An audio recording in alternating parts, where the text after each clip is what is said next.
al especialista en gastroenterología de la clínica Ricardo Palma, el doctor Héctor Velarde. ¿Cómo está, doctor? Muy buenas tardes. ¿Cómo está, Juliana? Muy buenas tardes y qué bueno de conversar sobre un tema puntual propio de esta temporada de calor, de verano y a propósito de las inundaciones, como es el hablar sobre los virus. Así es, doctor. Primero para explicarnos qué es el norovirus. Bueno, se trata de un virus bastante pequeño. Es un virus que nos produce cuadros tipo intoxicación alimentaria. Básicamente, diarrea, básicamente vómitos y una deshidratación muy rápida. Es un virus de ciclo corto, suele durar aproximadamente unos 3, 5 días como máximo, ¿no? Y es mucho cuidado porque es un virus de transmisión oral fecal. Es un virus que por contaminación de superficies, por aguas contaminadas principalmente, se puede adquirir muy fácilmente y muy rápidamente. Entonces, suelen haber brotes epidémicos. Hemos tenido brotes en el norte del Perú en algún momento, hemos tenido brotes en escuelas militares, en locaciones militares e incluso en locaciones hospitalarias en el país durante los últimos años. Este virus se conoce desde el año 72, pero ya hemos tenido mucho más dados en el hemisferio norte, pero los brotes que hemos tenido aquí han sido bastante significativos.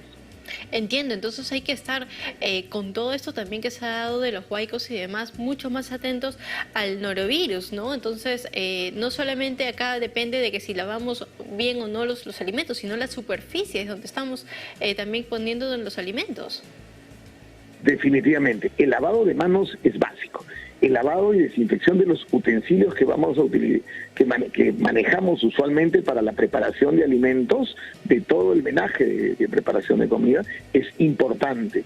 El lavado y desinfección de las superficies, la limpieza, la higiene es muy importante. Recordemos también que es un virus que puede sobrepasar muchos tipos de filtros de agua. Entonces lo básico y lo importante aquí es agua envasada o por el contrario hervir el agua. Si estamos al nivel de la costa, el agua debe hervir por lo menos 1 minuto. Si estamos en la sierra, en altura, por encima de los 2.500 metros, el agua debe hervir aproximadamente unos 3 minutos. Si queremos tener la certeza de la eliminación de la presencia de partículas virales. Así que eso también hay que tener en cuenta, ¿no? Cómo estamos preparando los alimentos. Y hay personas que todavía, sobre todo, pues estamos hablando de niños o adultos mayores que puedan ya tener ahí el sistema inmune debilitado. Me imagino que esto con mayor razón. Y, doctor, a veces también muchas personas ahora cuando tienen cualquier malestar gástrico dicen, no, es que seguro tengo una gastritis y no consideran de que puede ser que no están lavando bien los alimentos, no hay una buena manipulación y eso le puede estar generando también los malestares. Los problemas vinculados a la higiene de comida son bastante prevalentes, sobre todo en temporadas de calor. Bueno, y también a lo largo del año. Recordemos que bien en Sudamérica, en nuestros países, el problema, hemos avanzado mucho en gastronomía, pero en calidad de preparación de insumo de alimentos todavía tenemos un camino por recorrer.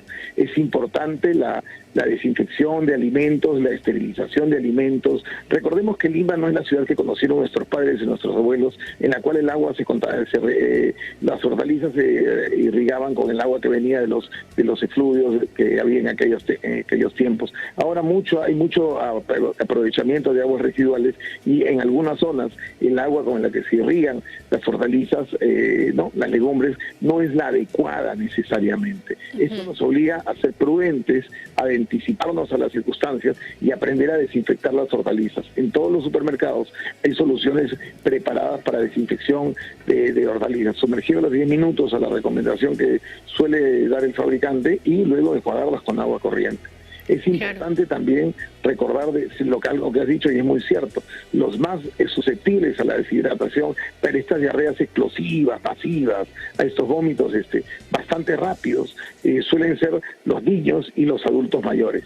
Es importante recordar, en el caso del norovirus, de la prevención del norovirus, que puede permanecer hasta 48 o incluso 72 horas en la persona que se ha contaminado hasta después de terminar el cuadro clínico. Por lo tanto, persona que ha tenido una diarrea no debería preparar los alimentos hasta por lo menos unas 24 o 48 horas después de haber terminado sus síntomas, ¿no? Y qué importante es esto, porque hay personas que todavía viven solas y estando mal, ellos mismos se preparan los alimentos, ¿no? Ellos mismos tienen que estar acercándose a las cosas, viéndose todo, o quizás si no tienen apoyo para cuidar a otra persona, igual lo siguen haciendo y por ello es que pueden perdurar hasta por más días, ¿no? La sintomatología. O los trabajadores de los restaurantes también. También, porque a veces no informan o simplemente no le dan también el permiso, ¿no? Entonces no se pone como algo de emergencia o algo grave. Ujú. Entonces hay que tener, sí, por supuesto. Y sumado también a las temperaturas, pues, ¿no, doctor? Hay muchas personas que también, con esto de las lluvias, que hubieron bastantes, algunas personas decían, bueno, lo que nosotros hacemos es recolectar el agua de la lluvia y eso lo utilizamos para hacer quizás las preparaciones, ¿no? Para lavar los alimentos y esto. Esta no sería, pues, la mejor alternativa. En 2019, en las zonas del delta del río Piura se hizo un estudio, 2017, perdón, se hizo un estudio y se comenzó a colectar agua en diferentes puntos y se encontró de que más de 300 muestras se tomaron aproximadamente y se encontró que casi un 20% de las muestras colectadas tenían norovirus. Recordemos que muchos de nosotros, la mayor parte de nosotros en las alturas, muchos de los desagües terminan siendo vertidos o el agua contaminada de la casa, los hilos, etcétera, termina siendo vertida a los ríos y en las zonas de los deltas, al final del río, pues, y el agua se contamina definitivamente mucho más y no tiene calidad. Hay que hervir el agua, eso es importante. Otra cosa que aprendimos nosotros en la época del cólera era el manejo del famoso trapo, ¿no? Es algo muy muy peruano, un trapo para limpiarlas, no siempre son trapos descartables y muchas veces o esas toallas descartables y muchas veces se utilizan y se reutilizan en la cocina, se reutilizan en las zonas, en los expendios de comida o incluso en donde se vende, ¿no? Un tema muy importante en la época del cólera fue el ceviche. Y sería el pescado no estaba el cólera, pero en el cuchillo o en el trapo con que se limpiaban las superficies, ahí se recontaminaba y se recontaminaba.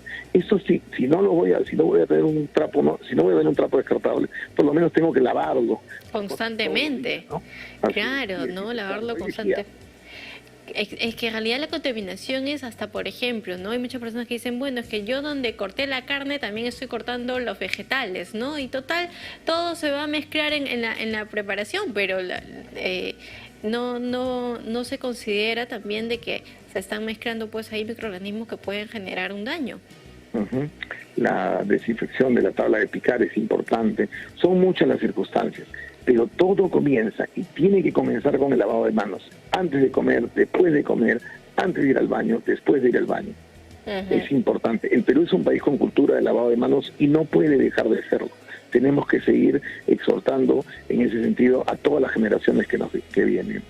Exacto, en realidad es algo que creo que la pandemia nos ha debido haber dejado a todos, ¿no? El constante lavado de manos, el adecuado, porque también no solamente como que me mojo, me pongo así, como se dice, a la loca por cumplir y ya está, sino que sí tenemos que tomarnos el tiempo de lavarnos adecuadamente las manos, porque esto va a ser el que nos va a transmitir pues diferentes tipos de virus y nos puede también ayudar a prevenir, no solamente quizás la persona que está cocinando, sino que también puede estar cocinando para toda la familia, así que hay que poner bastante cuidado con ello.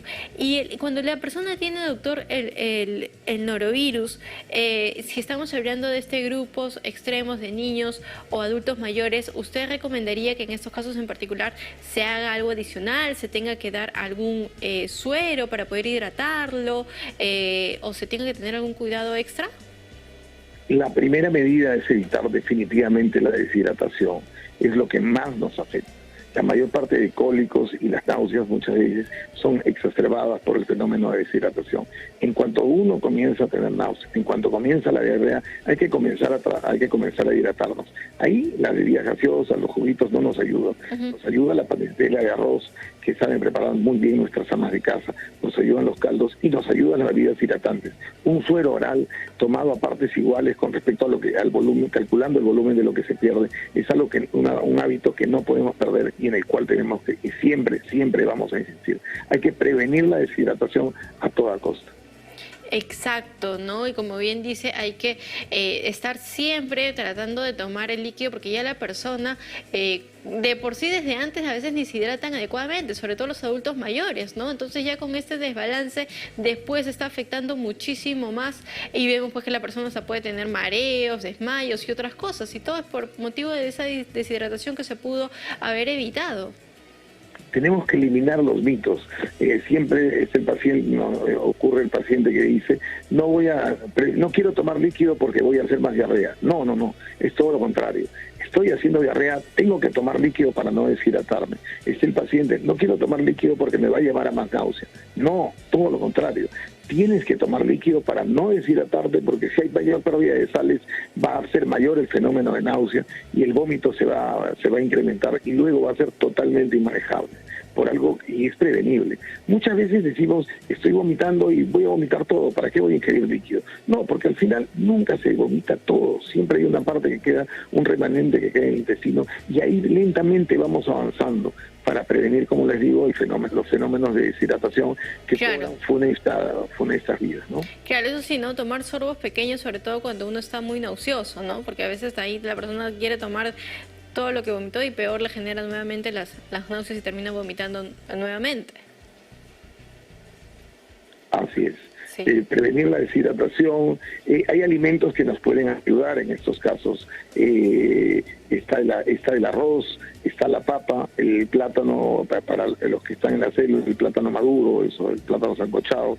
Son alimentos que siempre nos pueden ayudar. El chuño, la mazamorra de chuño, que nos ayudan con las toxinas. Son alimentos con los que siempre podemos contar y que no pueden estar en una casa. Creo que no hay casa en Perú. No debería haber casa en Perú con niños pequeños o adultos mayores en la que no tenga sobrecito de chuño para hacer mazamorra de chuño. No hay arroz para preparar un caldito de arroz para nuestros pacientes, ¿no? Exacto, sí, es una medida que en todos creo que es ya algo tradicional, ¿no? Que se conoce, que siempre las abuelitas lo hacían o lo recomendaban y es importante ello. Ver otras medidas de hidratación, como bien dice, quizás no solamente tomar el agua en sí, pero también podemos hacer una sopita, algo para mantener también a la persona hidratada y no esperar esta descompensación, ¿no? Y sobre todo si estamos hablando de grupos extremos, como decía. Entonces, doctor, para poder recordar sobre todo es importante el uso, el lavado adecuado de manos definitivamente, y ya la persona a veces está ya con los 2 días, está tolerando un poquito más y de ahí ya quiere comer de todo, ¿no? Entonces, ser prudente también, ¿no? Sí, definitivamente. A veces tenemos fenómenos de sobrecontaminación en nuestros pacientes. Se altera la microbiota, el sistema inmunointestinal está un poco vulnerable. No hay que exagerar, hay que tomar prudencia de cuidarnos unos cuantos días más, ¿no? Siempre es bueno. Lo más importante al final, el lavado de manos, el hervido de agua, el lavado de los enseres y drenaje de cocina es importante. Claro. Si alguien está con deshidratación, con un cuadro viral compatible, definitivamente no es la persona que cocine. Estamos en Perú, todo el mundo cocina algo, podemos turnarnos para cocinar. Claro que sí, doctor. Dentro de la familia. Y usted recomienda, porque muchas personas también ahora están mencionando, ¿no? Porque escuchan más el término y dicen, bueno, yo al finalizar voy a tomar probióticos, voy a empezar a consumirlos por lo que he tenido este cuadro. ¿Lo recomendaría usted, doctor? Siempre nos ayudan los probióticos después de estos trastornos. Está lo que se llama el síndrome de intestino irritable postinfeccioso. Están los fenómenos de disbacteriosis postinfecciosa y un probiótico siempre de manera prudente nos puede ayudar. Esto recomendado definitivamente por el colega que vaya a atender al paciente, ¿no? No todos los probióticos son iguales, no todos los probióticos se dan en todos los casos. Perfecto, doctor. Entonces vamos a cuenta todas estas indicaciones definitivamente, ¿no? El lavado de manos, la hidratación adecuada, llevar de igual manera una dieta saludable. ¿Y en qué casos sí deberían ir a emergencia o apenas tienen estos síntomas deben ir a emergencia? El hervido de agua es importante. El hervido también. De agua también, no olvidemos. No podemos confiarnos en los filtros necesarios, en todos los casos, Y es importante, si veo ya signos de deshidratación, el paciente comienza a tener taquicardia, nuestro paciente comienza a tener signos del pliegue, estiramos la piel y la piel demora en regresar más de 3 segundos. Nos vemos que el paciente definitivamente tiene vómitos incoercibles que no tienden a no detenerse. Tenemos que acudir al centro de salud más cercano para poder manejar agresivamente este fenómeno de deshidratación severa. Perfecto, doctor. Muy agradecido por estar con nosotros esta tarde. ¿Dónde pueden encontrarlo? Muchísimas gracias. Estoy en la clínica Ricardo Palma. Pueden comunicarse al 224-0971 o también al 997-97-6227. Muchas gracias, doctor, nuevamente por estar con nosotros esta tarde.